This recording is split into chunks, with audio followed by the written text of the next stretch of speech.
কর্দম ঋষি গঙ্গাসাগরে তপস্যা করতে চলে যাওয়ার পর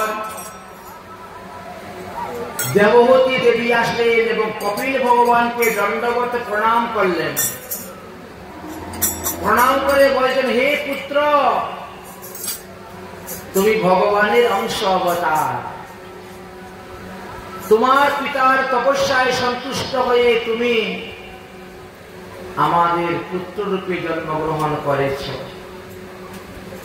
তোমার বাবার সঙ্গে যখন আমার বিয়ে হয়েছিল তখন তিনি আমাকে আত্মতত্ত্ব ব্রহ্মতত্ত্ব দান করতে চেয়েছিলেন,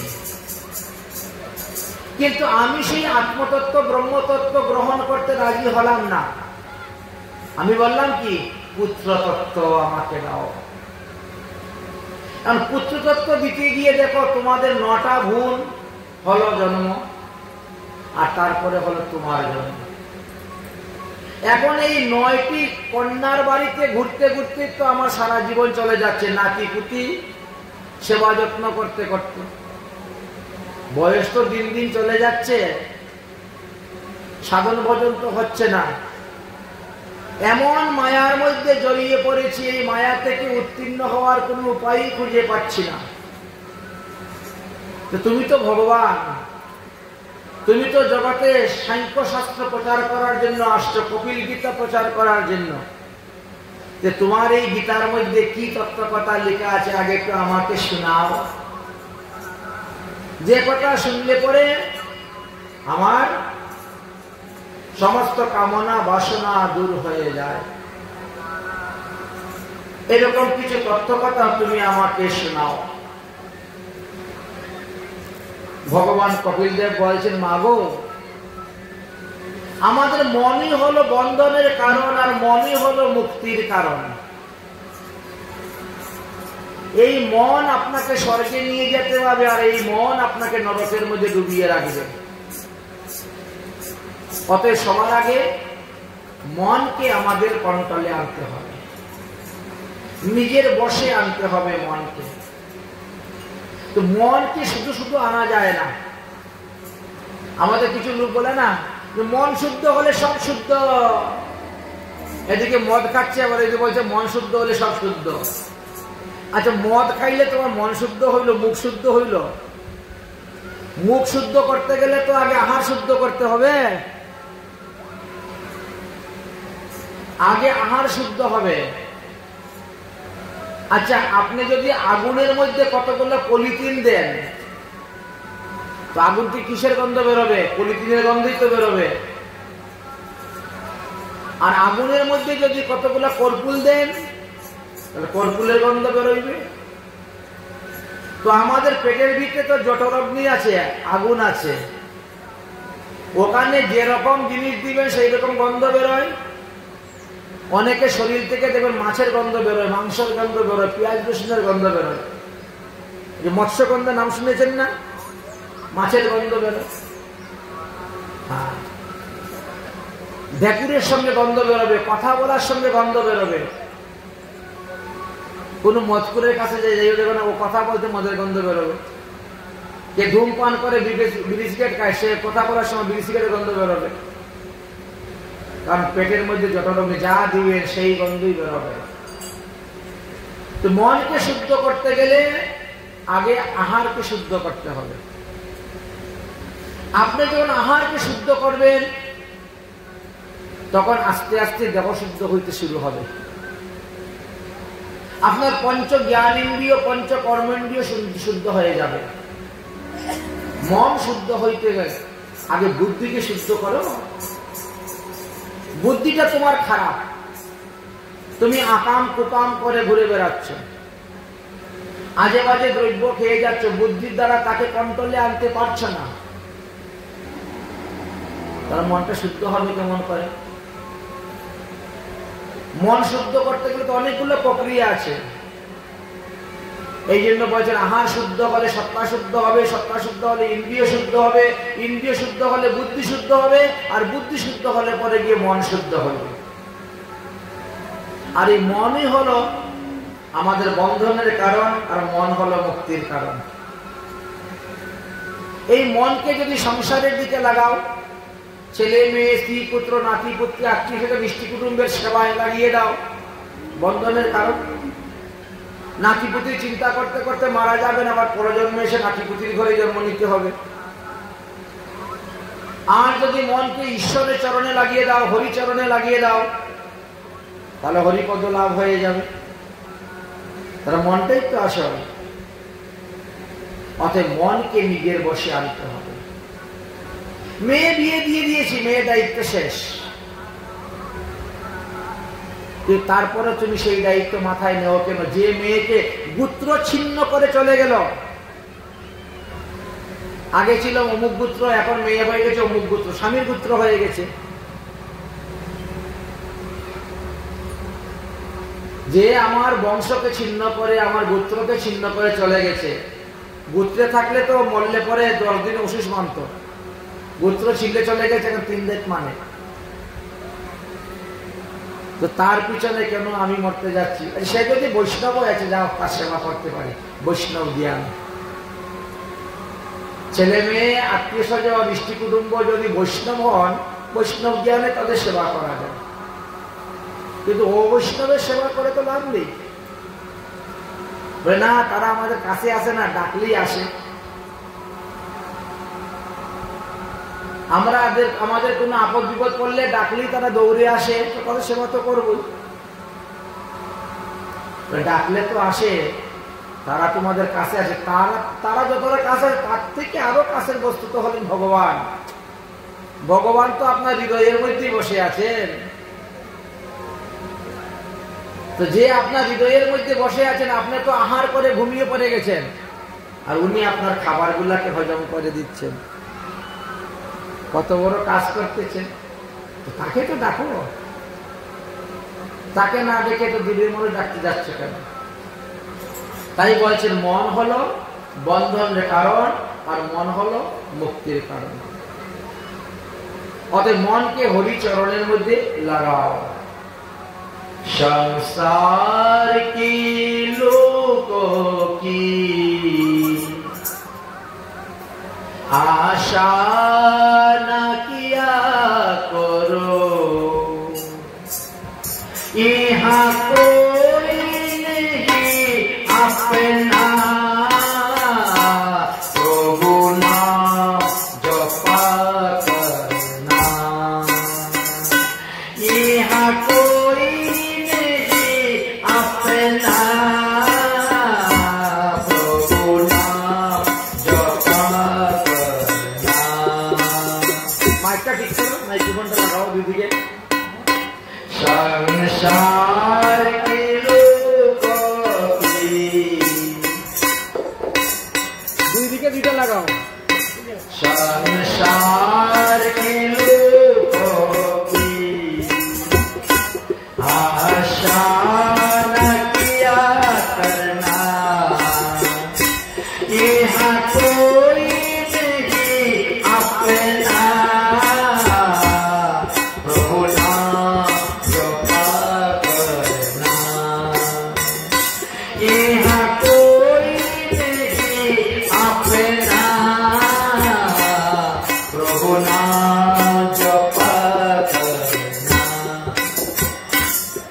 আচ্ছা দ্রৌপদীর দিকে তাকিয়ে দেখেন তো,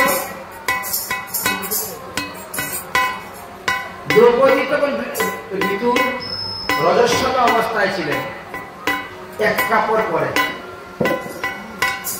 এদিকে পঞ্চপাণ্ডবরা পাশা খেলায় হেরে গিয়েছিলেন, সেই পাশা খেলার দানেতে দাও ধরেছিলেন দ্রৌপদীকে। এই যে তো দুঃশাসন দ্রৌপদীকে চুল ধরে টেনে নিয়ে আসলো। দ্রৌপদী তখন বড় অহংকার, আমার 5 জন স্বামী থাকতে দুর্যোধন দুঃশাসন আমার কিছুই করতে পারবে না, তাই না? যার 5 স্বামী তার তো অহংকার থাকবেই। আর সাধারণত নয়, এক একজন মহারথী, এক একজন 1 লক্ষ যোদ্ধার সঙ্গে একা যুদ্ধ করতে পারে, এত শক্তিশালী।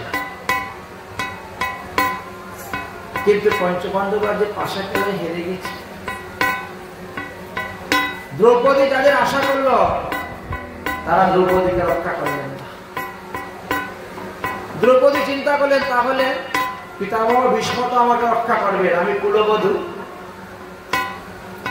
উনি তো নিরপেক্ষ, ইনি পঞ্চপাণ্ডবকে যেমন ভালোবাসেন কৌরবদেরকে সেরকম ভালোবাসেন। কিন্তু তিনিও তখন যার অন্ন খাচ্ছেন তার তো গুণ গাইবেন, যার নুন খাইবেন তারই তো গুণ গাইবেন। যে গাভী দুধ দেয় সেই গাভী লাঠিও খাইতে হয়, সহ্য করতে হয়। এই জন্য পিতামহ ভীষ্ম আর কিছু বলছেন না। পিতামহ ভীষ্ম তো মহাভাগবতের মধ্যে একজন ভাগবত। তিনি বলতে যাচ্ছেন, প্রতিবাদ করতে চাচ্ছেন, কিন্তু বিবেক থেকে বলতে এই খবরদার যাবি না, বলবি না কিছু, বিবেক থেকে না করতেছে, দেখ পরিণাম কি হয়, বলতে যাবি না। এই জন্য পিতামহ ভীষ্ম আর গেলেন। আজ যাই ধৃতরাষ্ট্র তো আছে, উনি রাজা। রাজার উচিত হলো প্রজাদের সূক্ষ্ম বিচার করা, ন্যায় বিচার করা। তিনি তো বিচার করবেন মহারাজ। মহারাজ তো ধৃতরাষ্ট্র, একে তো জন্ম অন্ধ, তার মধ্যে পুত্র অন্ধ। তো উনি তো ছেলের দুষ্টাকে গুণ রূপে দেখেন, উনি আর কি প্রতিবাদ করবেন? কৃপাচার্য দ্রোণাচার্য তারা তো দুর্যোধনের পক্ষে বিকৃত হয়ে গেছে, কেউ কোন প্রতিবাদ করলেন না। এত বড় ভারী সভার মধ্যে বেশ্যা বলে গালি দিল, আবার তাকে বিবস্ত্র করাবে সেই চিন্তা, বস্ত্র ধরে টানতে শুরু করেছে। দ্রৌপদী যখন দেখলেন কেউ আমাকে সাহায্য সহযোগিতা করতে আসলো না, আমাকে রক্ষা করতে আসে নাই, তো আমি নিজেই নিজেকে রক্ষা করব। উনি তো বীরাঙ্গনী, কিন্তু পারলেন না। নিজের লজ্জা নিজে নিবারণ করে রাখার জন্য টান দিয়ে শাড়ি মাথার থেকে নামিয়ে দিয়েছে স্কন্ধের মধ্যে। আরেক টান মারলেই বক্ষ থেকে শাড়ি নেমে যাবে। দেখলেন যে আমার শক্তির দ্বারা আর কুলাবে না। তখন তিনি দুই হাত তুলে হা গোবিন্দ বলে ডাকলেন। গোবিন্দ তো নিমিষের মধ্যে এসে গেলেন, আর এত বস্ত্র দিতে শুরু করলেন যে দুর্যোধন বস্ত্র টানতে টানতে হাত ব্যথা হয়ে গেছে, পারল না আর বিবস্ত্র করতে। এখানেই শিকার জিনিস, ভগবান আমাদের যতটা নিকটে আছেন এতটা নিকটে আর কেউ নেই। কিন্তু যারা মূর্খ লোক তারা বলে ভগবান তাকে নিত্য গোলক ধামে আর আমরা তাকে ভুলক ধামে, মধ্যেখানে লক্ষ লক্ষ কিলোমিটার দূর ব্যবধান। তাই আমরা ডাকলেই কি ভগবান এসে যাবেন? আসবেন না। ঠিক তুমি যে ডাকার মতো ডাকতে পারো, ভগবান আসবেন না কেন? এসেছেন কেন? শবরীর বাড়ি গেলেন নাই? শবরীও তো ডেকেছিল ভগবানকে, শবরী বাড়ি গিয়েছে। তুমি ভালো জিনিস দিতে খাচ্ছেন না, ভগবান শবরীর উচ্ছিষ্ট বের খেয়েছেন, ঝুটা বড়ই খেয়েছেন, কুল খেয়েছেন। ডাকার মতো ডাকতে পারলে ভগবান আসেন, সেবার মতো সেবা দিতে পারলে ভগবান খান। কিন্তু আমরা উল্টা মনে করি, আর আমরা সংসারের জগৎ নিয়ে সংসার নিয়ে মেতে আছি। কিন্তু মহাজনগণ বলছেন সংসার কি লোকোं की आशा किया करना, संसार की लोगों की आशा तो किया करना, यह कोई नहीं अपना प्रभु नाम जपा करना, यह कोई नहीं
यहाँ कोई नहीं अपना, प्रभु नाम जपा करना। সমুদ্রের মধ্যে যেমন উতাল পাতাল ঢেউ আসে, ঠিক তেমনি ভাবে আমাদের সংসার সমুদ্রের মধ্যেও তো কত আপদ বিপদ অশুভ অমঙ্গলে ঢেউ আসে, রোগ শোক ব্যাধি ঢেউ আসে। এই ঢেউ থেকে আপনাকে রক্ষা করবে কে? আপনার শ্রী গুরুদেব। গুরুদেবকে বলা হয়েছে ভবনৌকার মাঝি কর্ণধর। তিনি এই নৌকাটাকে ভবসিন্ধুর পরপারে নিয়ে লাগাবেন। কিন্তু যারা গুরুর চরণ শরণ নিয়েছেন, যারা ভগবানের চরণ শরণ নিয়েছেন, তারাই ভবসিন্ধুর পরপারে যেতে পারেন। আর বাকিরা সব সমুদ্রের মধ্যে ডুবে মরে। সমুদ্রের মধ্যে ডুবে মরে কারণ তাদের নৌকার মধ্যে সুদক্ষ মাঝি নাই। তাই সমুদ্রের উতাল পাতাল ঢেউয়ের মধ্যে পড়ে মালপত্র সহ নৌকা ডুবে যায়। জীবন কি সমুদ্র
সেখানে আবার চলে যেতে হবে।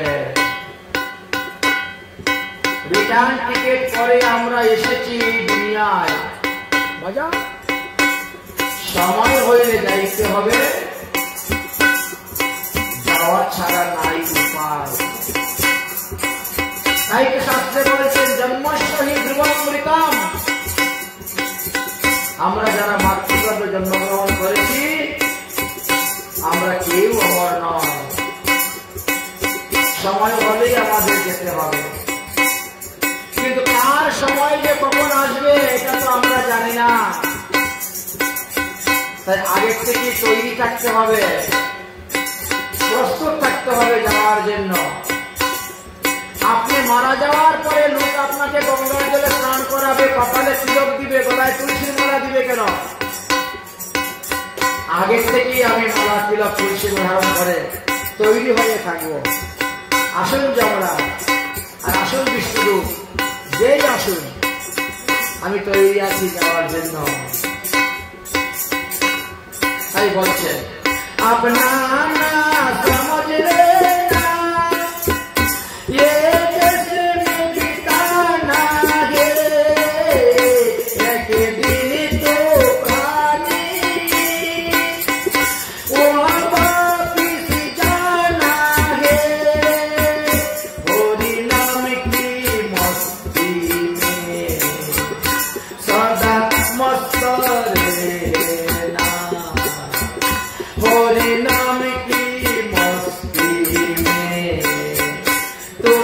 अदा करे ना, यहाँ कोई नहीं अपना, प्रभु नाम जपा करना, यहाँ कोई नहीं अपना, प्रभु नाम जपा करना।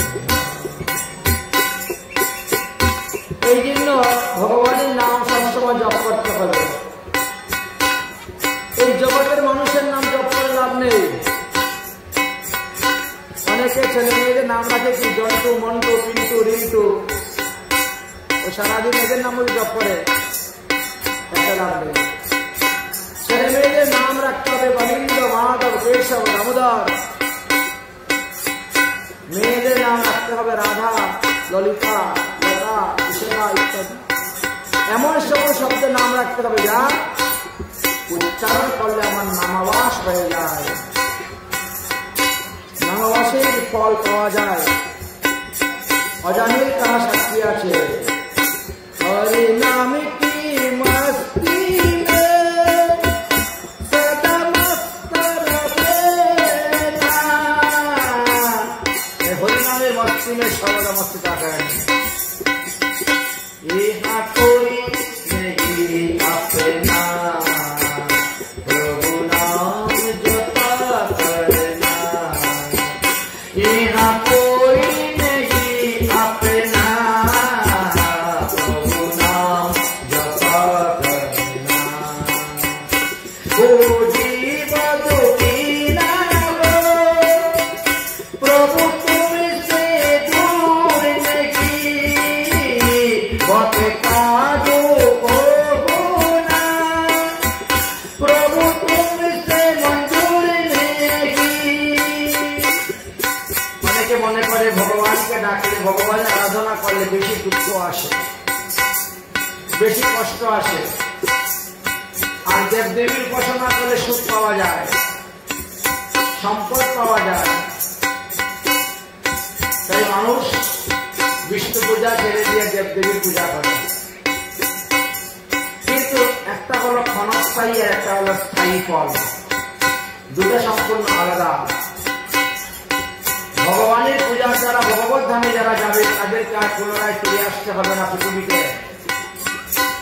কিন্তু দেবদেবীর পূজার দ্বারা আপনি স্বর্গপ্রাপ্ত হবেন, কিন্তু স্বর্গ পুণ্য শেষ হলেই কিন্নম পুণ্যম মৈত্রলোকম বিশন্তি, আবার মৈত্রলোকে ফিরে আসতে হবে। এই জন্য আমাদেরকে বলছেন ও জীব দুঃখী না হো, প্রভু তুমি সে দূরে नहीं, भक्ति का देखी कृष्णा, प्रभु तुमसे मंजूर नहीं। ভক্তদের দুঃখ দেখলে ভগবান দূর করতে পারেন না, সহ্য করতে পারেন না।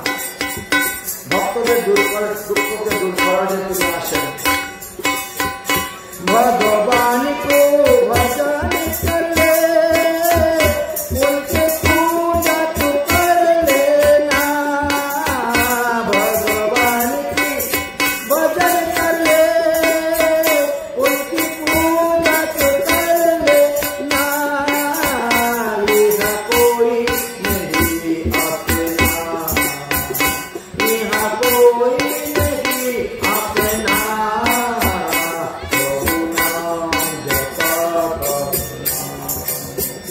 यहाँ कोई नहीं अपना, प्रभु नाम जपा करना। संसार के लोगों की आशा तो किया करना, यहाँ कोई नहीं अपना, प्रभु नाम जपा करना। ভগবান কপিল দেব দেবভূতি মাতাকে উপদেশ দিচ্ছেন। তিনি বলছেন, ও মা, তুমি সাধুমুখে হরিকথা শ্রবণ করো, তাহলে তোমার এই মায়া ধীরে ধীরে দূর হয়ে যাবে। আর সাধুরা তো মায়াকে জয় করতে পেরেছেন, তাই না? সাধুরা মায়াকে জয় করতে পেরেছে, তাই যারা মায়াধীশ তাদের সঙ্গ করতে হবে। আমরা কেন সর্বগোস্বামী পূজা করি, সর্বগোস্বামীর মত কেন গ্রহণ করি? তারা মায়াকে জয় করতে পেরেছে। আচ্ছা, কিছু কিছু লোক আছে, এরা কি বলে, বলে 6 গোস্বামীর 6 মত। এটা একেবারে ভুল কথা। 6 গোস্বামীর এক মত, এক পথ। গৌরাঙ্গের মত, গৌরাঙ্গের পথ। অতএব সবার সিদ্ধান্ত শুনতে নাই, সবার লিখা গ্রন্থ পড়তে নাই। যার তার লিখা গ্রন্থ পড়তে নাই, আর যার তার কথা সিদ্ধান্ত শুনতে নেই, নিষেধ আছে। আমরা কিছু জায়গায় দেখেছি, এই কি তুমি কালো তিলক করতেছ, সর্বনাশ, কালো তিলক করিস না, সন্ন্যাসীরা পরে, সাধুরা পরে। বুঝেছেন? উনি জানেই না তিলকের মহিমাটা কি। সেখানে লেখা আছে লাল তিলক করে বশীভূত করার জন্য, হলুদ তিলক করে সম্পত্তি লাভ করার জন্য, সাদা তিলক করে মুক্তি লাভের জন্য, আর কালো তিলক করে সুখ শান্তির জন্য। বাস, আর তো কিছু বলেন নাই। হরিভক্তি বিলাস খুলে দেখো তো।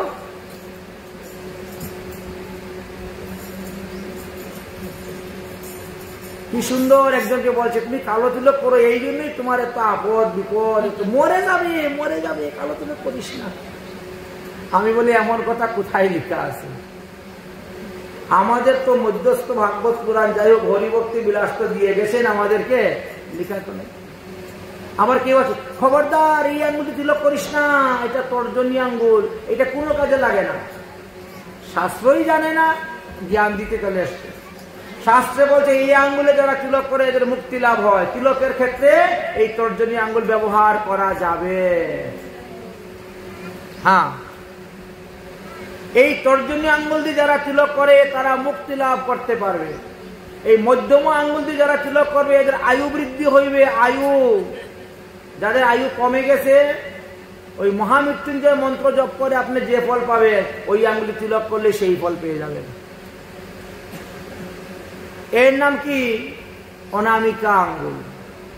এই অনামিকা আঙ্গুল যদি তিলক করেন, আপনি ইষ্টদেবের দর্শন পাবেন, ভগবানকে স্বপ্নে দর্শন পাবেন, ভগবানের সঙ্গে কথা বলতে পারবেন, শ্রী গুরুদেবকে স্বপ্নে দর্শনে পাবেন, তার সঙ্গে কত প্রশ্ন উত্তর পেয়ে যাবেন, স্বপ্নে এসে বলে দিবেন।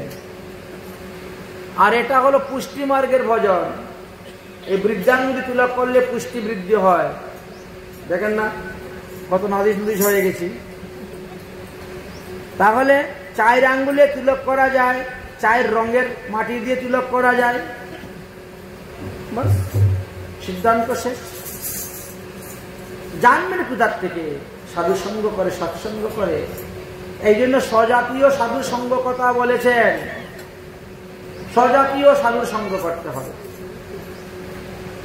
কপিল ভগবান মা দেবহূতিকে বলছেন, মা গো, তুমি সাধু মুখে হরিকথা শ্রবণ করো।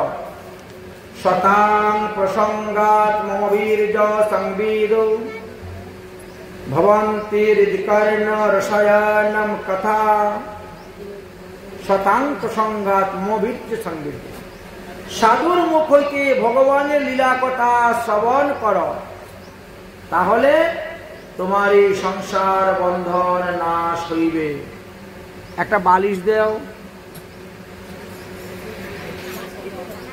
তাহলে কি করতে হবে? বলছে সাধু মুখে হরিকথা শ্রবণ করতে হবে। হলো না?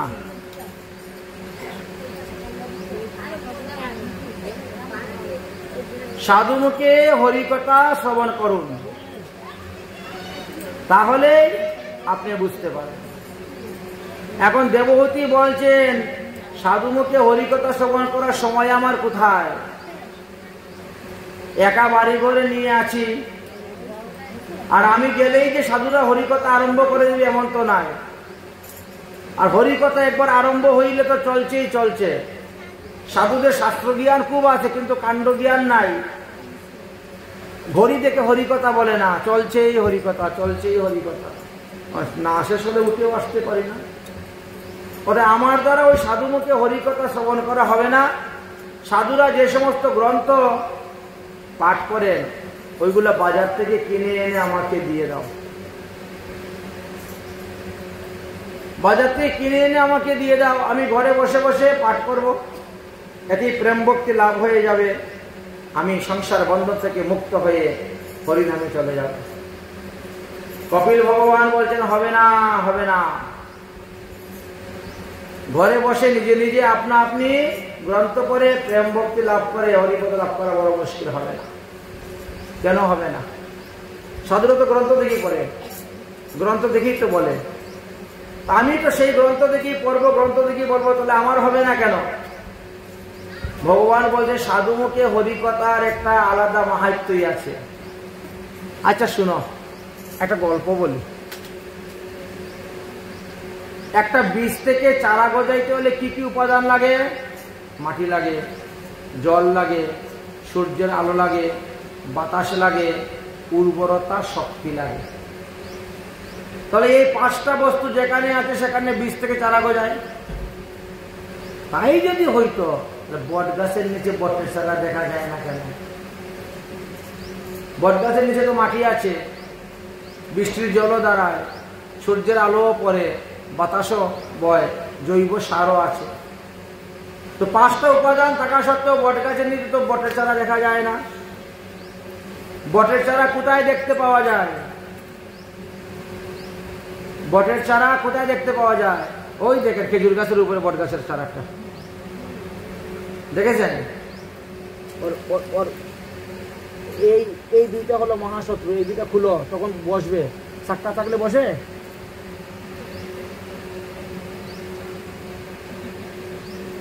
চাক্কা থাকলে দৌড়ে চলে যাবে।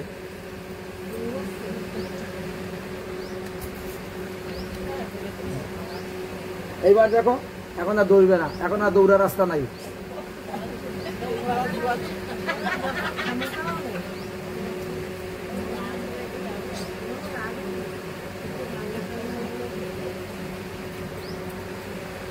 যাই হোক, তাহলে আমরা জানতে পারলাম বট গাছের উপরে এই খেজুর গাছেও বটের চারা হয়ে গেল, জানালা কার্নিশের উপরে, ছাদের উপরে, পাক্কা দিবারের উপরে, বাউন্ডারির উপরে কত জায়গায় বটের চারা দেখা যায়। কিন্তু সেখানে আসল উপাদান মাটিই নাই, ওখানে বৃষ্টির জল দাঁড়ায় না। ইট বালু সিমেন্টের মধ্যে কোন সার আছে, কোন হ্যাঁ, কোনো শক্তিই নেই, অথচ বটের চারা হয়ে যাচ্ছে। কেন? কোনো পাখি যখন বটের ফল খায়, ওই ফলটা যখন নিম্নগামী হয়ে পড়ে তখন এমন একটা শক্তি ধারণ করে, যেখানে পড়বে সেখানে চারা হয়ে যায়। কারণ হলো মুখের লালা। বট গাছের ফলের শক্তি থেকে পাখির মুখে লালা শক্তি বেশি। পাখিরা যখন ফল খায় তখন তার মুখের লালার দ্বারা এই বীজগুলো এমন একটা শক্তি ধারণ করে, ওর পেটে গেল, সেখান থেকে যখন বিষ্ঠা রূপে পতিত হইল তখন যেখানে পড়ে সেখানে গাছ হয়ে যায়। ঠিক তেমনি ভাবে সাধু মুখে হরিকথা এত শক্তি আছে। তাই সাধু মুখে হরিকথা শ্রবণ করো, তাহলে তুমি এই ঘোর সংসার থেকে মুক্তি লাভ করতে পারবেন। সাধুরা বিষয়ের কথা বলে না, সাধুরা সবসময় কৃষ্ণ কথা বলে। এ ঘোর সংসারে করিয়া মানব না পায় দুঃখের শেষ, না পায় দুঃখের শেষ। সাধু সঙ্গ করি হরি ভজ যদি, সাধু সঙ্গ করি হরি ভজ যদি, তবে হইবে অন্তঃক্লেশ, তবে হইবে অন্তঃক্লেশ। দুতাল না বলে তিন তাল দিব আমরা, হ্যাঁ। হ্যাঁ,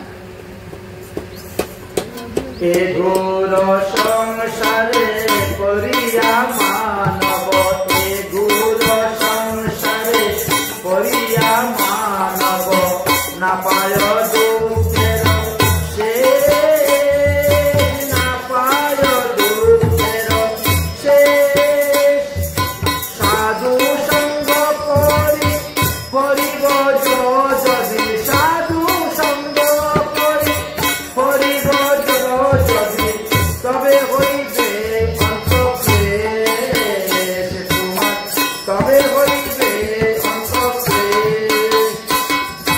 সংসার অনলে জলেছে হৃদয়, সংসার অনলে জলেছে, অনলে বারহে অনল, অনলে বারহে, অনলে বারহে অনল, অনলে বারহে অনল বললেই তো বিপদ, যদি সংসারে আগুন লেগে যায়। এই জন্য আপনারা কেউ বলতেছেন না। অনল মানে তো আগুন, সংসারে আগুন লাগাইতে কেউ চাই না, সবাই জল ঢালতে চাই। অরে অপরাধ চারি কৃষ্ণ নাম লহ,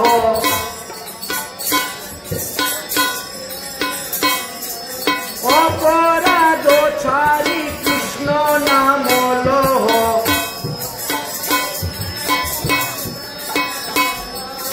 অনলে পরিবে জল তোমার, অনলে পরিবে রাধা গোবিন্দ চরণ কমলে,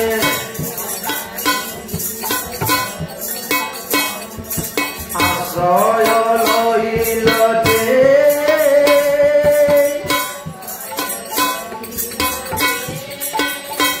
হরে কৃষ্ণ দাস বলে জীবনে মরণে,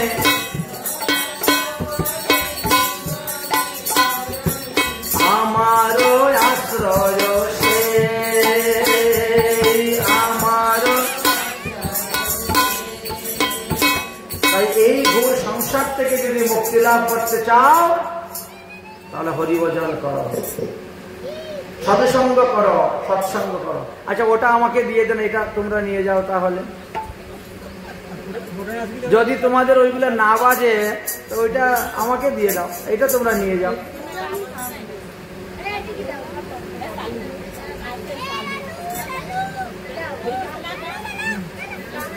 সিদ্ধান্ত কি পাওয়া গেল? কপিল ভগবান দেববতী মাতাকে বললেন সাধু মুখে হরিকথা শ্রবণ করতে হবে। যার তার মুখে হরিকথা শ্রবণ করতে নাই, যার তার সিদ্ধান্ত শুনতে নাই। শাস্ত্রে তো বলে গেছেন, আর মহাপ্রভু সাক্ষাৎ প্রমাণ দেখিয়ে গিয়েছেন। মহাপ্রভু যখন নীলাচলে ছিলেন, অনেকেই বঙ্গদেশের কবিরা কবিতা রচনা করে করে নিয়ে যেতেন মহাপ্রভুকে শোনানোর জন্য। কিন্তু সেই সময় একটা নিয়ম ছিল, যে কোনো লোক হুট করে মহাপ্রভুর কাছে যেতে পারবে না।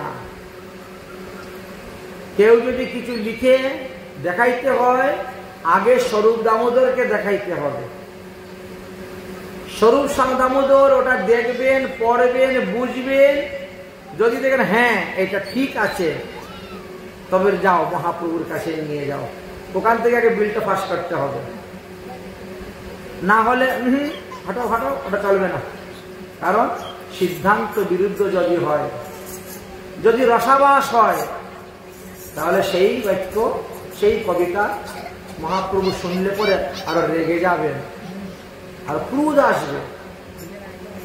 অতএব আগে ভালো করে পরীক্ষা করতে।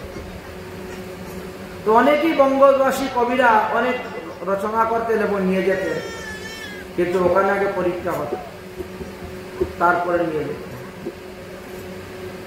অন্যের কথা কি বলবো, আমাদের রূপ গোস্বামী পাদি সিধা বৃন্দাবন থেকে পায়ে হেঁটে রওনা হয়েছে, নীলাচলে যাবেন। আর রাস্তায় মধ্যে মধ্যে নাটক লিখে লিখে যাচ্ছেন, নাটক। লিখে লিখে যাচ্ছে। নাটক লিখতে গিয়ে নাটকের অঙ্কের মধ্যে ভুল হয়ে গিয়েছিল। উনি বৃন্দাবনের কৃষ্ণ দ্বারকার কৃষ্ণ এক করে দিয়েছিলেন। তখন মহাপ্রভু বলেন যে না না, এটা হবে না, দুই কৃষ্ণ আলাদা, অতএব তুমি নাটকটাকে দুই খণ্ড করে দাও, একটা বিদগ্ধ মাধব নাটক আর একটা ললিত মাধব নাটক হয়ে গেল। লিখার জায়গা ঠিকই রইল, কিন্তু নাটকের অঙ্ক আলাদা দিকে হয়ে গেল। দুই নায়ক হয়ে গেল, দুই লীলা হয়ে গেল, আর কোনো দোষে গেল না। এই জন্য বলে সিদ্ধান্ত জানিতে চিত্ত না করো, অল সিদ্ধান্ত হইতেই লাগিবে সুধীর মানস। সিদ্ধান্ত জানতে হবে। সাধুমুখে হরিকথা শ্রবণের এই মহিমার কথা বললেন, তাই বলছেন সাধুমুখে হরিকথা যারা শুনবে তাদেরই মঙ্গল হইবে। কারণ সাধুরা সবসময় সুসিদ্ধান্ত বলেন, কখনো অপসিদ্ধান্ত বলে না, কুসিদ্ধান্ত বলে না। কিন্তু আমরা এমন লোক সাধুর মুখে শুনেও ভুল করি, সাধুদের কাজকর্ম দেখেও গিয়ে আবার উল্টা পাল্টা কাজ করি। পূর্বজন্মের সংস্কার কুসংস্কার গুলা আমাদের পিঠ চাটতে চায় না। ওই সংস্কার ওই প্রারব্ধ কর্ম আমাদেরকে আবার ঘুরিয়ে ফিরিয়ে মারে। বলেছে বলে স্বভাবে করায় কর্ম আমার কি দোষ, আমি তো ভালো কর্ম করতেই চাই, কিন্তু স্বভাবে আমাকে খারাপ করায়। এই জন্য আমাদের মহাজনগণ বলছেন, দেখিয়া শুনিয়া বুঝিতে নারীরা করিতে না পারো ধীর। দেখে শুনেও আমরা দৃঢ় সংকল্প নিতে পারি না। শাস্ত্রে বলছে অনুকূল্য সংকল্প প্রতিকূল্য বিবর্জন। ভগবান পদপদ্ম লাভ করার যে পথ, সেটা হলো অনুকূল পথ আপনার জন্য। আর ভক্তির বাধা স্বরূপ যাহা আসে তাহা হলো প্রতিকূল। অর্থাৎ প্রতিকূল পথ আমাদেরকে ছাড়তে হবে আর অনুকূল পথটাকে গ্রহণ করতে হবে।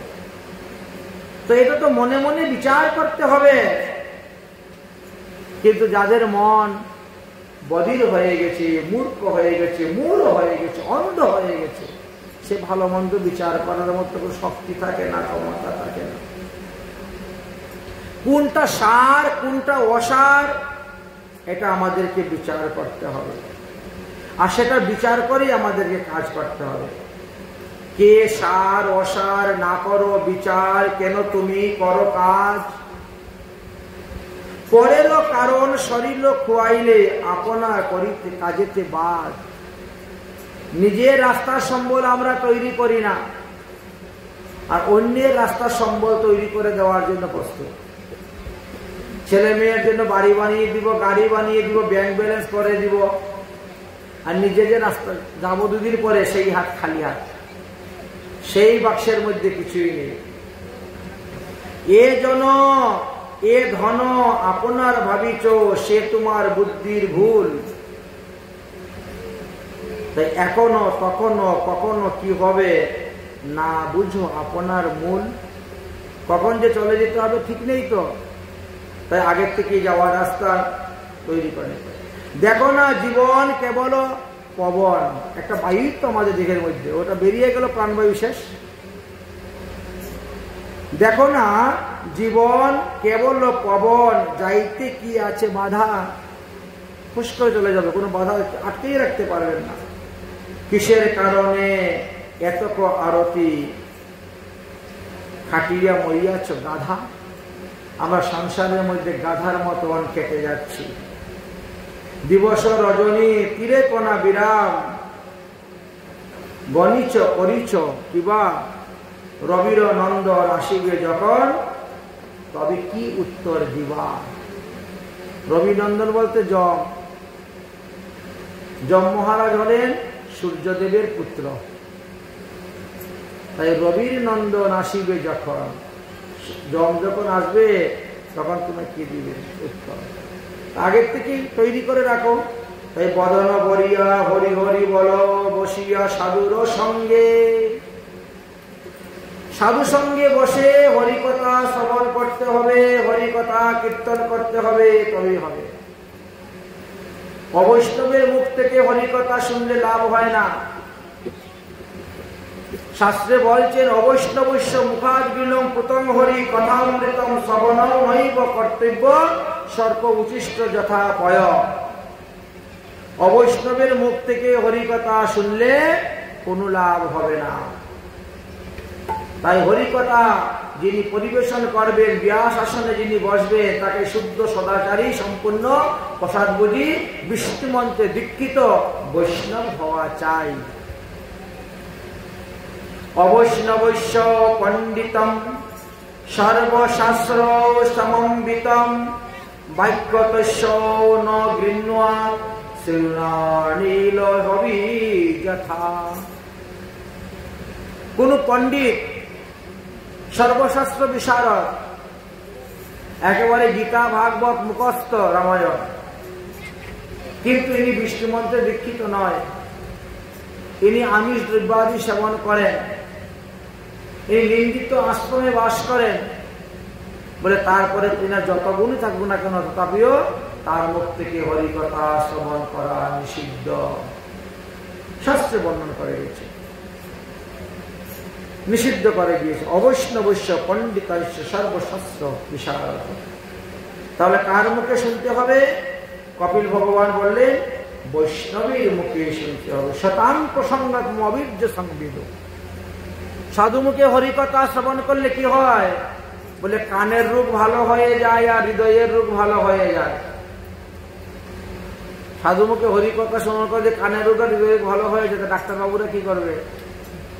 এরা কাকে নিয়ে থাকবে বলেন তো? বলে এই কানের রোগটা আলাদা, এই কানের রোগ কানে কম শোনা নয়, এই কানের রোগ হলো সংসারের কথা শুনতে যারা ভালোবাসে, এটা হলো একটা কানের রোগ। যখন দেখবেন সংসারের কথা শুনতে আর ভালো লাগে না, হরি কথা শুনতে ভালো লাগে, তখন বললো কানের রোগ ভালো হয়ে গেছে। কিন্তু আমাদের তো হরি কথা শুনতে ভালো লাগে না, একটু 10 মিনিট 20 মিনিট আধা ঘন্টা শুনলেই এবার বন্ধ করে কান ঝালাপালা হয়ে যাচ্ছে। এই হলো সেই কানের রোগ। আর হৃদয়ের রোগ কি? যে হৃদয়ে বেশি সময় তো হরির চিন্তা করতে পারে না।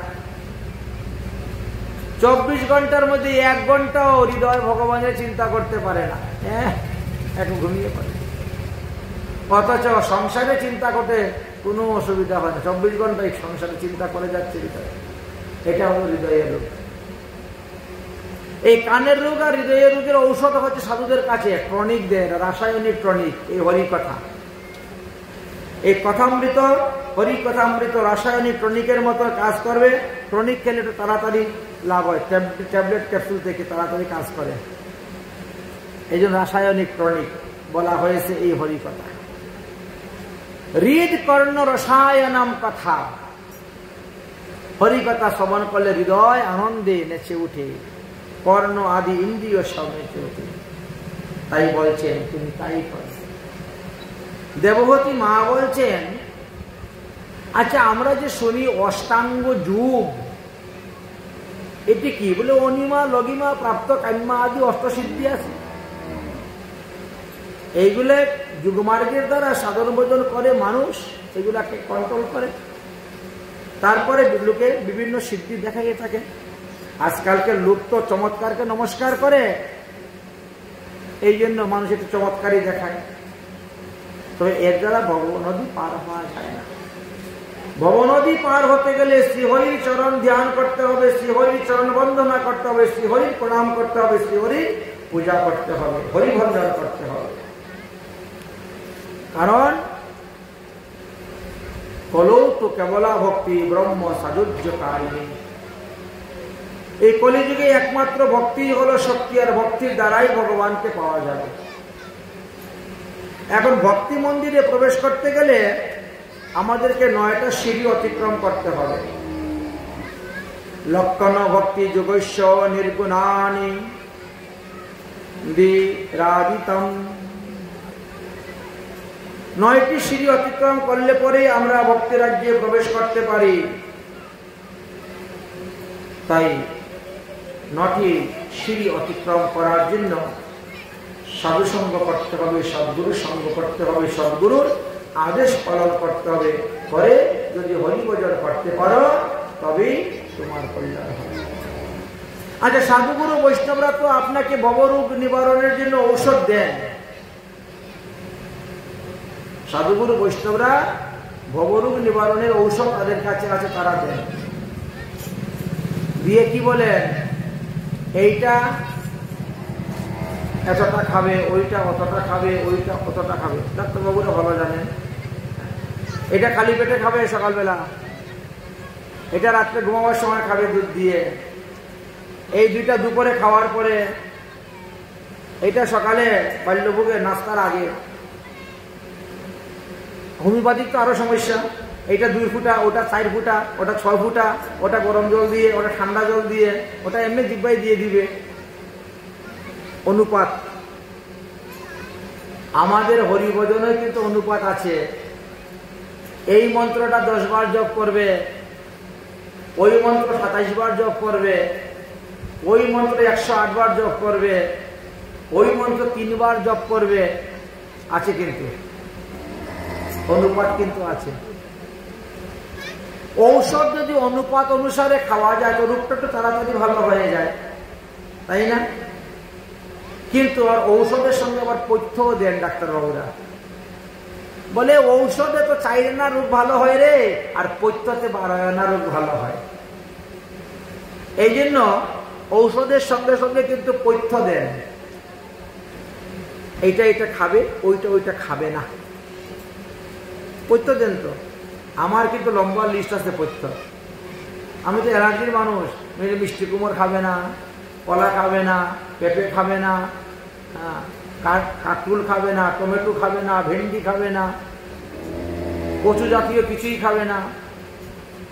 কচু হোক, কচুরমুখী হোক, কচুর লতি হোক, খাওয়া যাবে না।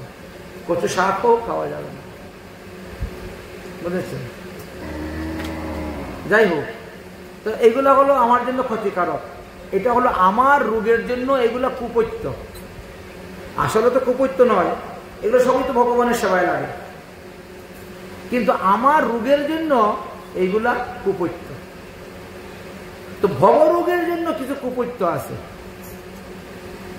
ঔষধ যতই সেবন করেন না কেন, যদি কুপথ্য ছাড়তে না পারেন তাহলে ঔষধে কিন্তু কাজ করবে না। আমরা কি করি, সাধুগুরু বৈষ্ণবের চরণ থেকে ধুলি নিয়ে মস্তকে মাখি, সাধুগুরু বৈষ্ণবের চরণ ধৌত করে সেই চরণামৃত আমরা খাই। সাধুগুরু বৈষ্ণব প্রসাদকে উঠে গেলে পরে সেখানে একটু অধরামৃত, বৈষ্ণব অধরামৃত নিয়ে আমরা গ্রহণ করি, খাই। কারণ এই তিনটাই ভবরোগের ঔষধ। ভক্ত পদ রজ, ভক্ত পদ জল, ভক্ত ভুক্ত অবশিষ্ট, তিনি মহাফল। কিন্তু এই 3টি আমরা গ্রহণ করলাম, আবার যদি 3 ঔষধ খাইয়ে ঘরে যে কুপথ্য খাই, সাধু সঙ্গে আসলাম, সাধু গেলে খুব করলাম, আর ঘরে গিয়ে আবার মদ মাছ মাংস খাইলাম, তাহলে ওই ঔষধে কাজ করবে? ভবরোগ নিবারণের ঔষধ দিয়ে খেলেন আপনি বৈষ্ণব অধরামৃত, বৈষ্ণব চরণামৃত, বৈষ্ণব চরণধুলি মাখলেন, আর ওখানে গিয়ে আবার মদে মাংসে খাওয়া শুরু করে দিলেন। তাহলে এই ঔষধ তো আপনাকে ভবসিন্ধু পার করবে না। কুপথ্য সেবন, কুপথ্য সেবন করলে ঔষধে কাজ করে না। এই জন্য আমাদের কুপথ্য ত্যাগের কথা বলছেন। এ মন, তুমি কি ভেবেছ সুখ, সুকত ছাড়িয়া কুপথে গমন, এ তোমার কেমন মুখ। ভালো রাস্তা ছেড়ে দিয়ে আমরা খারাপ রাস্তায় চলি, আর খারাপ রাস্তায় চলার পরে কি হয়েছিল, আমাদেরকে 84 লক্ষ জুনিতে যেতে হয়। তাই বলছেন যে যেমন কর্ম করবেন তেমনই তো ফল পাব। স্থাবর জনিতে ক্রমেতে জন্ম হইল 20 লক্ষ। অর্থাৎ স্থাবর জন্ম বলতে গাছপালা পশু পাখিতে আমাদের 20 লক্ষবার জন্ম হয়েছে। জলজন্তু মাঝে নবলক্ষ হয়, জলেতে বসতি ভক্ষ। জলজন্তুর মধ্যে 9 লক্ষবার আমাদের জন্ম হয়েছে। জলেতেই জন্ম, জলেতেই বাস করেছি, জলের মধ্যে পায়খানা প্রস্রাব করেছি, ওইগুলো আবার খেয়েছি, জলেতে আবার মরেছি। 11 লক্ষ কৃমিতে জন্ম, 11 লক্ষবার নর্দমার কৃমিতে জন্মগ্রহণ করেছি, বিষ্ঠার গর্তেতে স্থিরা হয়ে 11 লক্ষবার কৃমিতে জন্ম। 23 আচ্ছা 10 লক্ষ যোনি পক্ষ, পক্ষী যোনিতে 10 লক্ষবার জন্মগ্রহণ করে এসেছি। পশুর মাজারে ক্রমেতে 30, পশুর মাজারে ক্রমেতে 30, অর্থাৎ 30 লক্ষবার পশুকুলে আমরা জন্ম নিয়েছি। 10 লক্ষবার পক্ষীকুল, 11 লক্ষবার কৃমিকুল, 9 লক্ষবার জলজন্তু, আর 20 লক্ষবার গাছপালা। সব মিলিয়ে কত হয়ে গেল? 80 লক্ষবার। তারপরে বলছেন মানব কুলতে 4 লক্ষ। কোথায় কোথায় বলছেন? বানর, বানরা, নরা, বানরা। তো যাই হোক, শ্রীমদ্ ভাগবত মহাপুরাণ বলছেন 84 লক্ষ যোনি ভ্রমণ করার পর দেবের দুর্লভ এই মনুষ্য জন্ম আমরা পেয়েছি। মনুষ্য জন্ম পেয়ে যদি আমরা মানুষের কাজ না করি তাহলে আবার আমাদেরকে ওই 84 লক্ষ যোনিতে গিয়ে করতে হবে। তো এবার যখন ভগবানের কৃপায় আমরা 84 লক্ষ যোনি পেয়েছি, তাহলে এত সুন্দর দেহটা যখন পেয়েছি, তাহলে দেহ কাজে লাগাতে হবে, কাজে লাগাতে, না হলে আবার 84 লক্ষ যোনিতে জন্ম।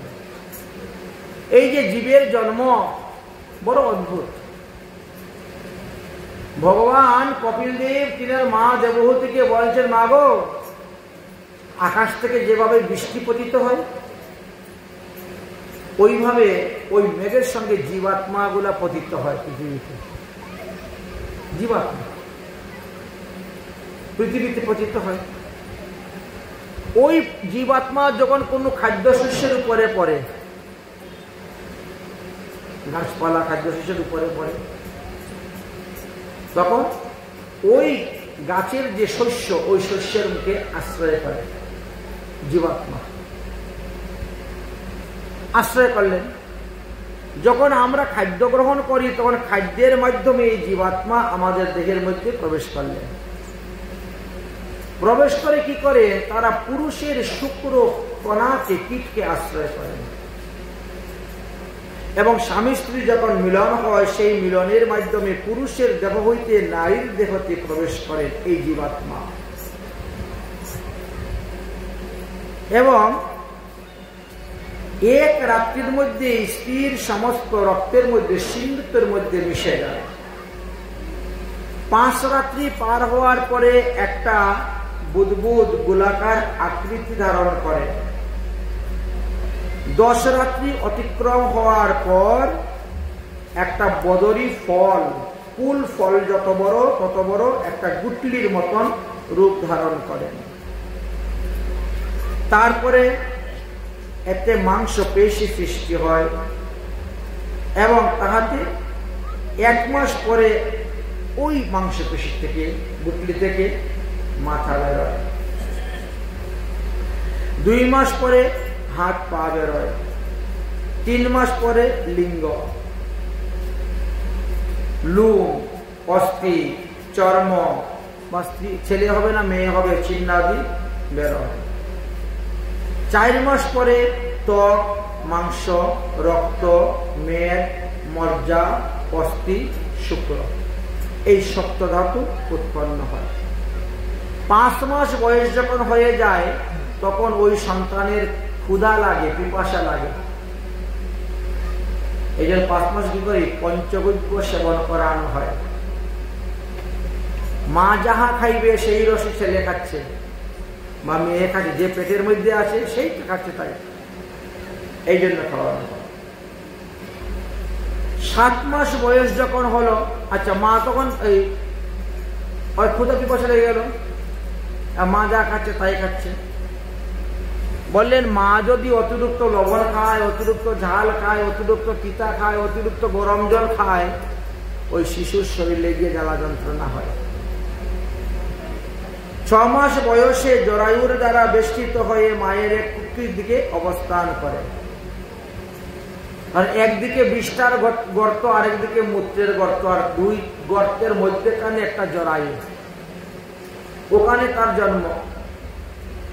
একেবারে একটা কারাগার বলতে গেলে, ওটা মাতৃগর্ভরূপী কারাগার। এমন কতগুলা নারী দ্বারা জড়িত আছে যে নিজের ইচ্ছা মতো হাত পাও সঞ্চালন করতে পারে না। কখনো কখনো বিষ্ঠার গর্ত হইতে কৃমিগুলো এসে কামড় মারে,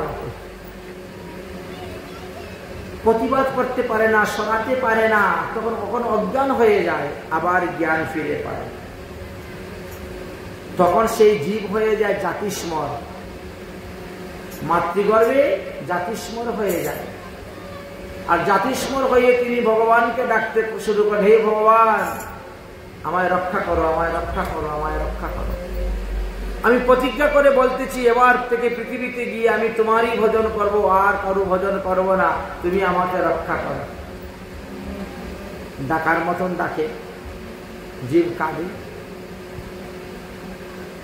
তখন ভগবান আসেন মাতৃগর্ভে, এসে জীবের সঙ্গে কথা বলেন, জীবকে দেখা দেন, জীবকে আত্মতত্ত্ব ব্রহ্মতত্ত্ব জ্ঞান দেন। তুমি তো এরকম অনেকবার ভুল করেছ, তবে এইবার আর ভুল করিও না, খুব জ্ঞান জ্ঞান দেন। দেখতে দেখতে দেখতে দেখতে 9 মাস 10 মাস 10 দিন পূর্ণ হয়ে গেল।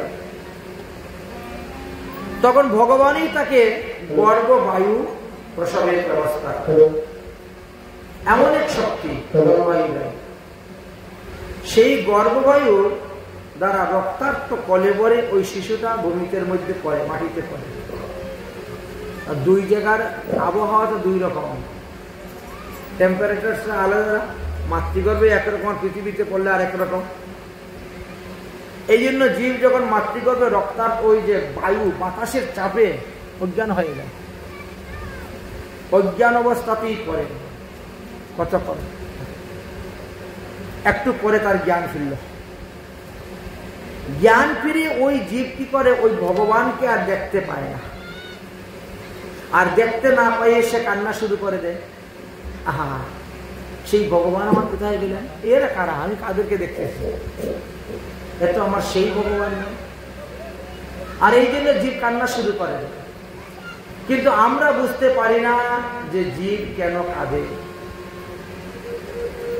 আমরা বুঝতে পারি না জীবের কাঁদার কারণ কি। শাস্ত্রে বলছেন এটাই হলো জীবের কাঁদার একমাত্র কারণ সে ভগবান।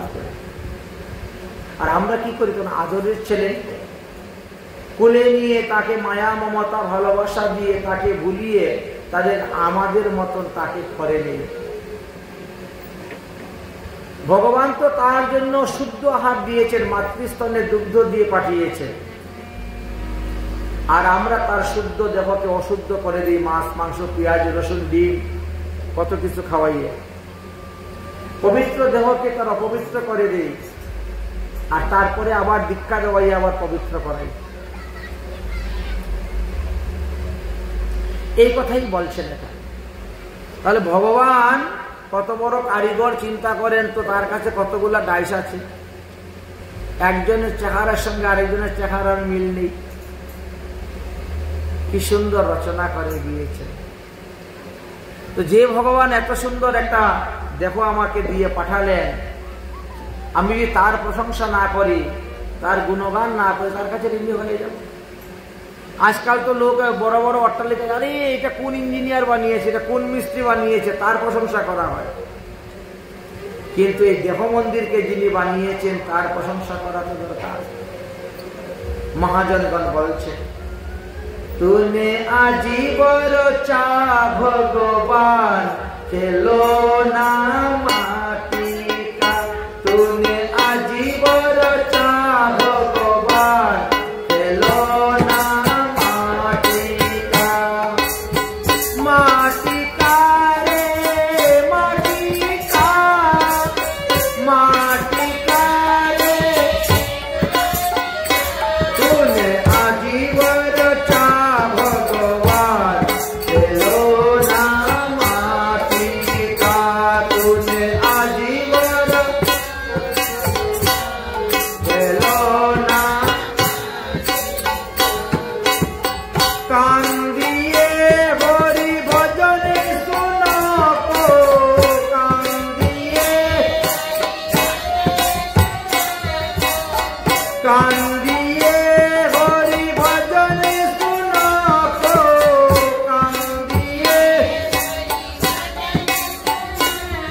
এটা হলো ভগবানের সংসার লীলা।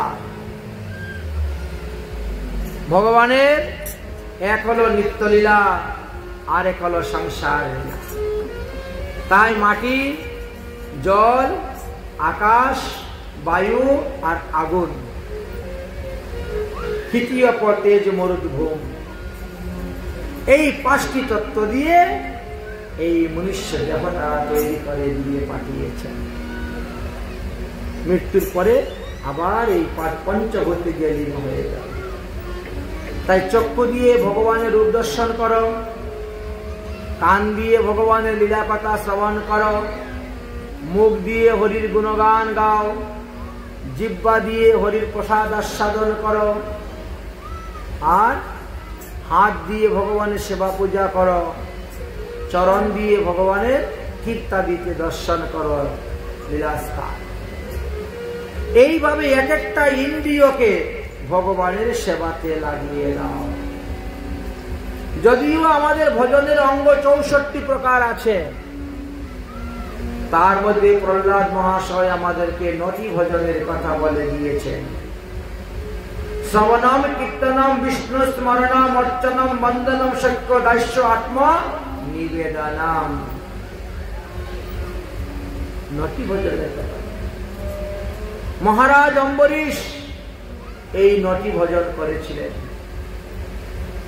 ভজনের মধ্যে শ্রেষ্ঠ নববিধা ভক্তি, কৃষ্ণ প্রেম দিতে কৃষ্ণ ধরেন মহাশক্তি। তার মধ্যে সর্বশ্রেষ্ঠ হয় নাম সংকীর্তন। নিরপরাধে নাম নিলে তোমরা পাবে প্রেম ধন। তাই প্রেম ভক্তি লাভ করার জন্য শ্রেষ্ঠ উপায় ভালো। কিন্তু মহাপ্রভু এসে বললেন, তোমরা কলিযুগের মানুষ, 9টা ভজন করাও তোমাদের দ্বারা সম্ভব হবে না, অতএব তোমরা 5টা করো। সাধুসঙ্গ, নাম সংকীর্তন, ভাগবত শ্রবণ, মথুরায় বাস, শ্রদ্ধায় বিগ্রহ সেবন।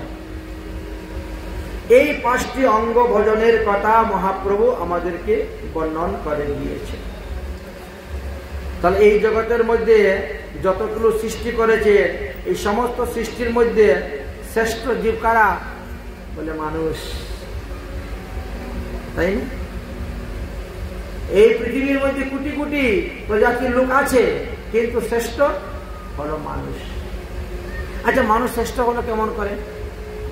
একটা প্রশ্ন আসতে পারে না? যদি কেউ জিজ্ঞেস করে, হে মানুষ, তুমি শ্রেষ্ঠ হলে কেমন করে বলো তো, তুমি কি উত্তর দিবা? জগতে সবাই শ্রেষ্ঠ হইতে চায়, সবাই শ্রেষ্ঠ হইতে চায়, তবে নিকৃষ্ট থাকবে কে? সবাই যদি উৎকৃষ্ট চায়। এই নিয়েই তো গন্ডগোলটা দেশের মধ্যে। কেউ ছোট হইতে চায় না, সবাই বড় হইতে। তো একবার এক ঘোড়া সমস্ত পশু পাখিদেরকে সঙ্গে করে নিয়ে ব্রহ্মার কাছে গিয়ে উপস্থিত হয়েছে। ব্রহ্মাজি, ব্রহ্মাজি, আপনি তো সৃষ্টিকর্তা, এই পৃথিবীর সবকিছু সৃষ্টি করেছেন, তো আপনি? বলে, হ্যাঁ আমি। তা আপনি সৃষ্টি করার পরে মানুষকে শ্রেষ্ঠ কেন করেছেন? মানুষের মধ্যে কি গুণ আছে? কি গুণ আছে তাকে কেন শ্রেষ্ঠ করেছেন? আমাকে শ্রেষ্ঠ করুন। কারণ আমি দেখো গাড়ি টানতে পারি। একটা গাড়ির মধ্যে যদি মানুষ 20 জন বসে, আমি টেনে নিয়ে চলে যাই, তাই না? আগের দিনে ঘোড়ার গাড়ি ছিল না, তাহলে কিন্তু একটা মানুষ পারবে 20টা ঘোড়াকে টেনে নিতে? পারবে না। তার কেন তাকে শ্রেষ্ঠ করেছে? আমাকে শ্রেষ্ঠ করো। আমার পিঠের মধ্যে 3 জন বসে আমি টেনে নিয়ে চলে যাব, কিন্তু 3টা মানুষও একটা ঘোড়াকে কাঁধে করে নিয়ে যেতে পারবে না। আর তুমি তারা শ্রেষ্ঠ করেছ, ভুল করেছ। কেন সৃষ্টি করো? কথাটা শেষ হতে না হতে কুকুর চলে আসে। কুকুর বলছে, হ্যাঁ ঠিকই তো বলছে, আপনি আমাকে শ্রেষ্ঠ করলেন না কেন? তোকে কেন শ্রেষ্ঠ করবো? বলে মানুষ রাত্রে খেয়ে দিয়ে নাক ডেকে ঘুমায়, আর আমি সারাদিন পাহারা দিই সারা রাত। তো যে পাহারা দেয় সে বড় না যে ঘুমায় সে বড়? আমি চোর ডাকাত গুন্ডা বদমাশের হাত থেকে তাকে রক্ষা করতেছি, তা আমি বড় না?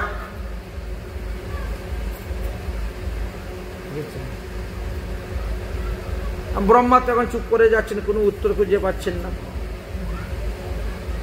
এক একজনে এসে বিচার দিচ্ছেন, কেন মানুষকে বড় করেছে, শ্রেষ্ঠ করে আমাকে করেছে। ব্রহ্মা তখন বলছেন, তাহলে আমি পৃথিবী থেকে একটা মানুষ নিয়ে আসি, সেই উত্তর দেব। এখন ব্রহ্মা লোক পাঠালেন, যাও পৃথিবীর থেকে একটা মানুষ ধরে নিয়ে আসো। তো পৃথিবীর থেকে লোক একজন ধরে নিয়ে গেছে আবার ব্রহ্ম লোকে। বিরাট বড় সভা, যত পশু পাখি আছে সব বসেছেন, আর মানুষ একটা বসেছে মধ্যেখানে। ব্রহ্মা বলছেন, দেখো এরা সব বিচার নিয়ে এসেছে, আমি মানুষকে শ্রেষ্ঠ করেছিলাম প্রাণীদের মধ্যে, এখন তারা চাই উত্তর। অর্থাৎ তুমি তো মানুষ, তুমি উত্তর দাও, তুমি শ্রেষ্ঠ হলে কেমন করে। কুকুর যখন বললো তখন চুপ হয়ে গেল। সত্যি তো কুকুর সারা রাত্রি পাহারা দেয়, আমি তো ঘুমাই। ঘোড়া তো সত্যি টেনে নিয়ে যায়, তাহলে শ্রেষ্ঠ হলো কেমন করে। মানুষের বুদ্ধি একটু বেশি আছে না? বলছে আমরা দেখ কত সুন্দর কথা বলতে পারি, আর তোরা সে বে বে করো, এই জন্য মানুষ শ্রেষ্ঠ। একটা বুদ্ধি বের করে নিয়েছে, শ্রেষ্ঠ। যেই বলছে এমনি আমার তুতা পাখি চলে এসেছে। কি আমরা সে বে বে করি, আর তোমরা কত সুন্দর কথা বলো।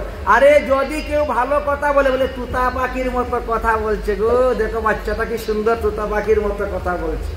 বলেন না আপনারা? কোন বাচ্চা যদি ফরফর ফরফর করে কথা বলে, কি বলেন? এ দেখ তুতা পাখির মতো কথা বলছে।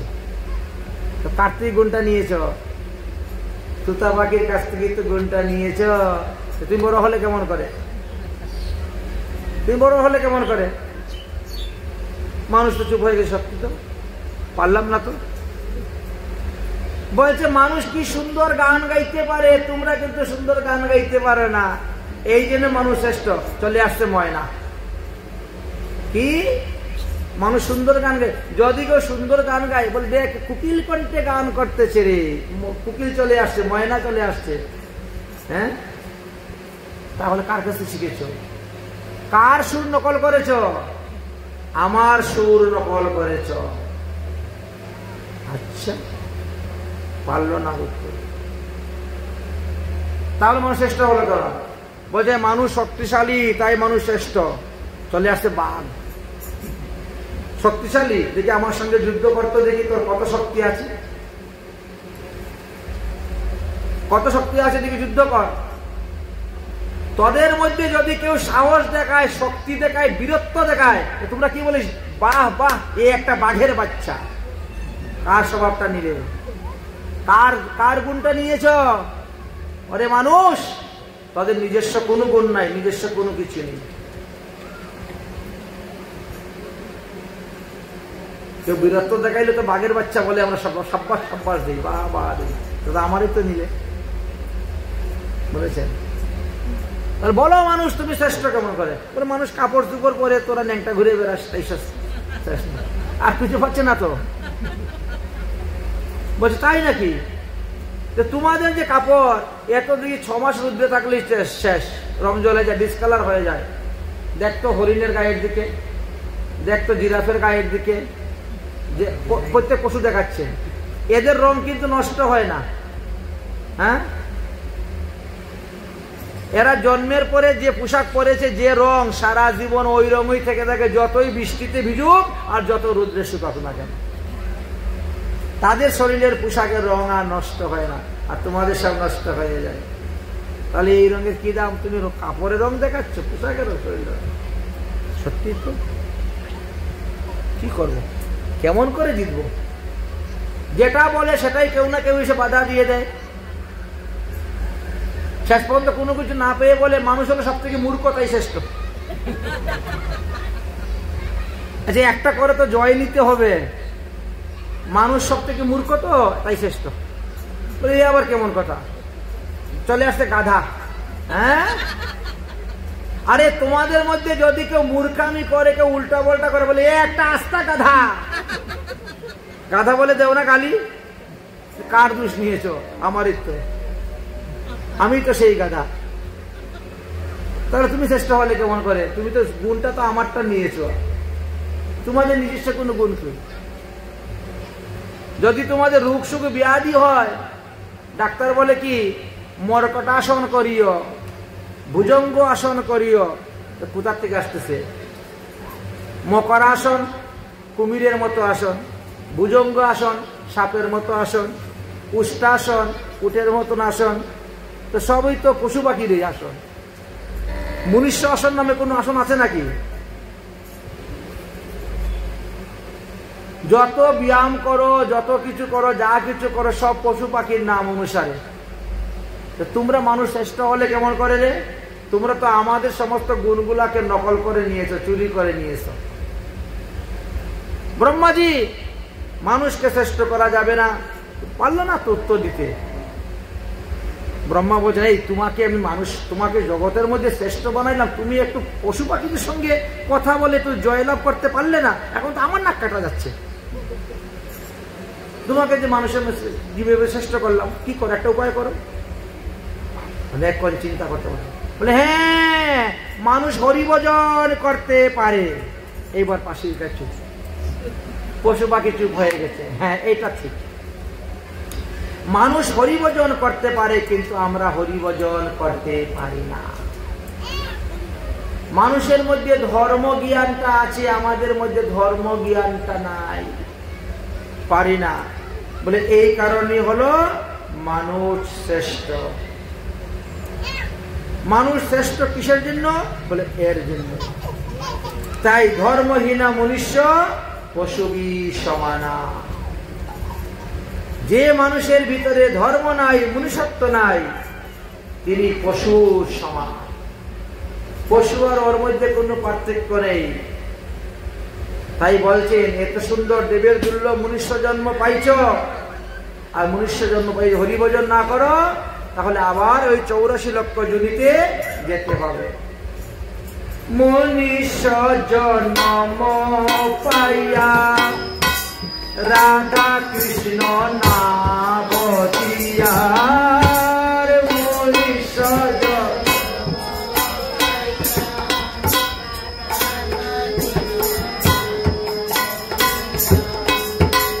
জানিয়া শুনিয়া বিষ খাইনু, জানিয়া শুনিয়া বিষ, গোলকের প্রেম দান,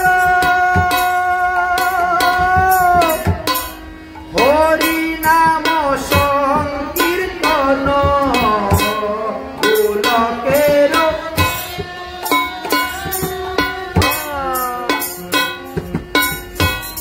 হরি নাম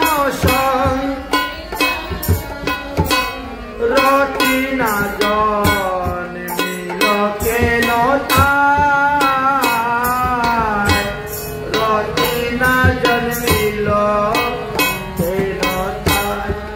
হরি হরি বিপলে জনম গোয়াইনু, আমি বিপলে জনম গোয়াইনু। ব্রজেন্দ্র নন্দন যে শচী সুত হইল সে, ব্রজেন্দ্র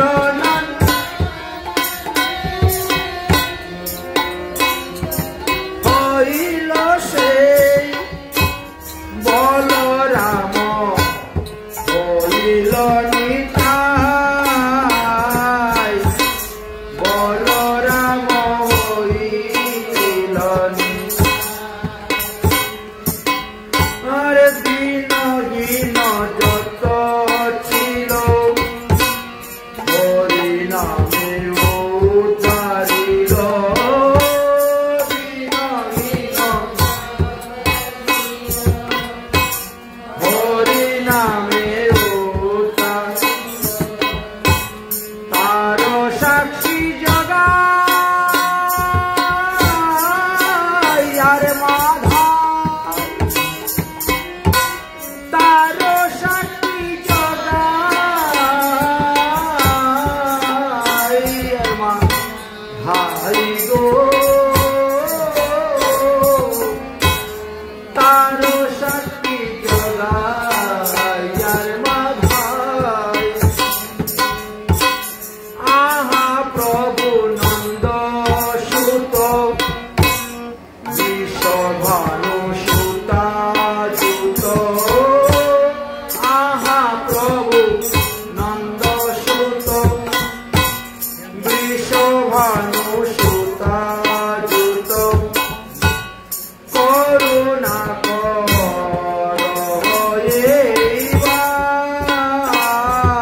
হরিভজন করতে পারে, তাই মানুষ শ্রেষ্ঠ।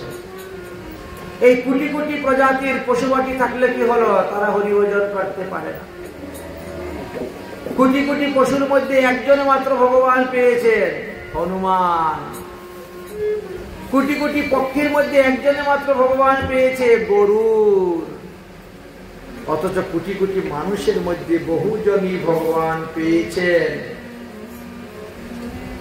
ব্রজকা ভক্ত নামে একটা গ্রন্থ আছে, সেটা পড়লে বুঝতে পারবেন। আর ভক্তমাল গ্রন্থ তো আছে, কত কত ভক্তরা ভগবানকে পেয়েছেন। দেবহূতি তার পুত্র কপিল ভগবানকে তখন তিনি স্তুতি করতে শুরু করেছেন, হে পুত্র, আজ আমি বুঝতে পারলাম সংসার বন্ধন থেকে মুক্তির উপায় হলো একমাত্র সাধু সঙ্গ। আর সংসার বন্ধনে হলো ওই স্ত্রী পুত্র নাতিপুতি নিয়ে দৌড়াদৌড়ি করা। অতএব আশাহী পরম দুঃখ, এটা বোঝা গেল। যে যত আশা করবে সে তত দুঃখ পাইবে। তাই আজকে আমি তোমার কাছে বলতেছি, আমরা ভগবানকে ভুলে যাই বলে আমরা দুঃখ পাই। কৃষ্ণ ভুলিয়া যেই জীব অনাদি বহির্মুখ, অতএব মায়াকারে দেই সংসার দুঃখ। কখনো স্বর্গেতে উঠায়, কখনো নরকে ডুবায়, দণ্ডকার গণকে যেমন রাজা নদীতে চুবায়। তাই যারা ঈশ্বরকে ভুলে গেছেন তারাই দুঃখ পান।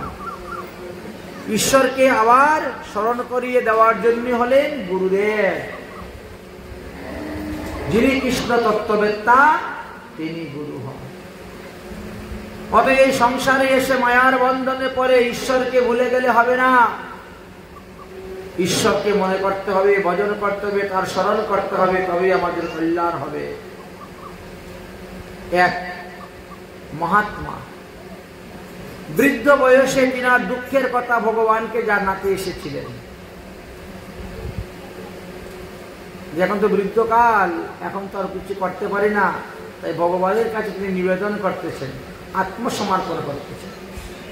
আমরা যদি ভগবানের কাছে আত্মসমর্পণ করতে পারি, আমাদের রক্ষা হয়ে যাবে, উদ্ধার হয়ে যাবে। আর জগাইমাদের কত বড় পাপী ছিলেন, তারা যখন মহাপ্রভুর চরণে শরণ নিলেন, নিত্যানন্দ প্রভুর চরণে শরণ নিলেন, উদ্ধার হয়ে গেলেন। কোটি জন্মে যত পাপ আছে তোর, আর যদি না করিস সব দায় মোর। তাই দীক্ষার পূর্বে যা করছেন করেছেন, দীক্ষা গ্রহণের পরে আর করতে যাবেন না। অন্যায়, অধর্ম, পাপ করতে যাবেন না। তবেই ভগবান বলছেন সব দায় আমার, আমি তাদেরকে উদ্ধার করে দেব। অজ্ঞানে যদি হয় কোনো ভক্তের পাপ উপস্থিত, কৃষ্ণ তাকে শুদ্ধ করায় না করায় পাশ্চিত। এই জন্য ভগবানের চরণে আত্মসমর্পণ করতে হবে, ভগবানের চরণে শরণ নিতে হবে। হে প্রভু, ভুলিয়া তোমারে সংসারে আসিয়া নানাবিধ বেতা,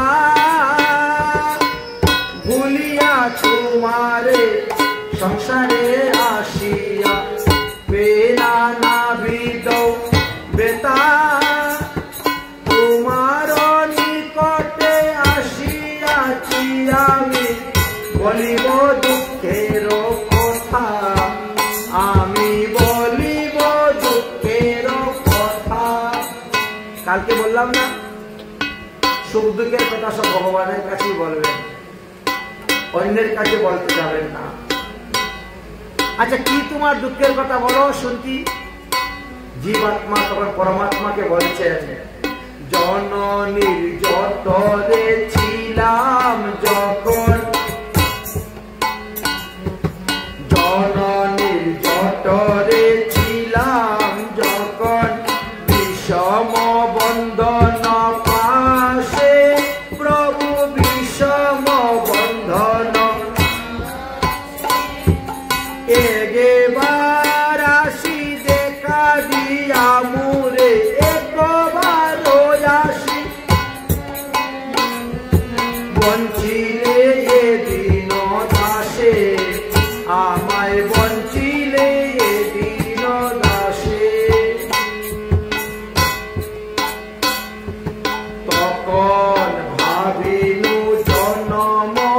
পাইয়া করিব ভজন তব তখন ভাবিল জন্ম পাইয়া করিব ভজন তব জন্ম হইল পরিমায়া জালে জন্ম হইল পরিমায়া জালে না হইল জ্ঞান লব আমার না হইল জ্ঞান লব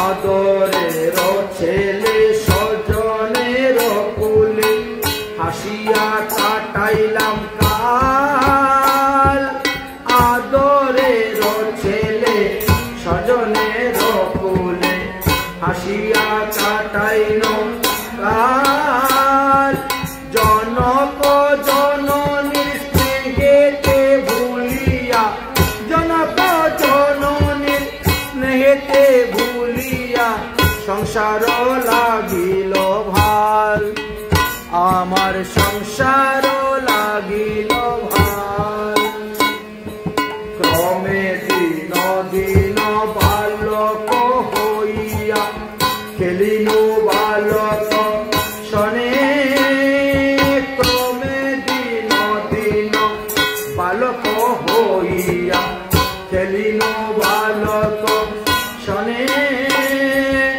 আরো কিছুদিন বিদ্যা করিনু আরো কিছুদিন জ্ঞান পুজিনু পাঠ করি দিনে দিনে আমি পাঠ করি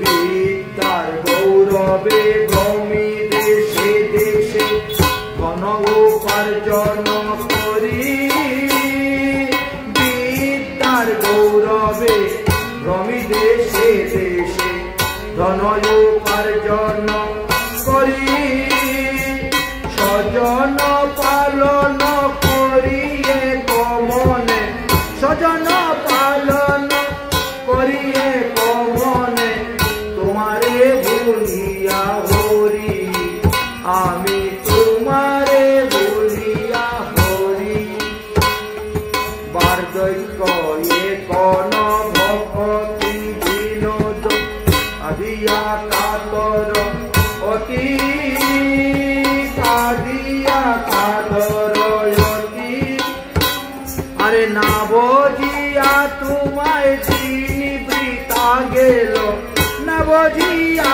তোমায় দিন বৃথা গেল এখন কি হইলে গতি আমার এখন কি হইলে গতি তাই হরিভজন করলাম না সারা জীবন সংসারের বোঝা বয়ে গেলাম এখন বৃদ্ধকালে আমার কি হবে গতি শাস্ত্রে বলছেন কুমারত আচরত প্রাজ্ঞ বাল্যকালে হরিভজন শুরু করতে হবে বাল্যকালে কৃষ্ণ ভজে কৃষ্ণ প্রাপ্তির আসে ধ্রুব প্রহ্লাদ তারা দেখেছেন ভজন করেছেন আর বৃদ্ধকালে কৃষ্ণ ভজে জমের তরাসে বৃদ্ধকালে তো কৃষ্ণ ভজন করতে গিয়ে এক আসনে বসে ষোলমালাও জপ করতে পারবেন না এক আসনে বসে ষোলমালা জপ করতে পারবেন না পায়ে ব্যথা হাঁটুতে ব্যথা কোমরে ব্যথা ঘাড়ে ব্যথা পিঠের মেরুদণ্ড ক্ষয় হয়ে গেছে হরিভজন করবেন কেমন করে এই জন্য অল্পকাল থেকেই হরিভজন শুরু করতে হয় ভোরবেলা দধি মন্তিলে ঘি উঠে ভালো তাই বাল্যকালে সাধন ভজন বৃদ্ধকালে গেল দেবহতী মাকে উপদেশ দিলেন কপিল ভগবান আর সেই উপদেশ তিনি গ্রহণ করলেন করে তিনি হরিভজন আরম্ভ করলেন তারপরে কি করলেন কপিল ভগবান তিনি তখন বললেন মা আমিও এখন সংসার ত্যাগ করে বাবার কাছে চলে যাচ্ছি আমি গঙ্গা সাগরে চলে যাব হরিভজন করার জন্য কারণ যিনি হরিভজন করেন তিনি সব ঋণ থেকে মুক্ত বিয়ে করে তুমি পিতৃঋণ থেকে মাতৃঋণ থেকে মুক্ত হতে হবে না। হরিভজন যদি করা যায়, পিতৃঋণ, মাতৃঋণ, দেবঋণ, ঋষিঋণ আদি বিশ্ব ব্রহ্মাণ্ডের যত ঋণ আছে, প্রকৃতির ঋণ, পৃথিবী সব ঋণ শেষ। সমস্ত ঋণ থেকে মুক্তি লাভের একমাত্র উপায় হলো হরিভজন। তাই হরিকা ভজন করো, হরি হে তোমারা, হরিভজন করো।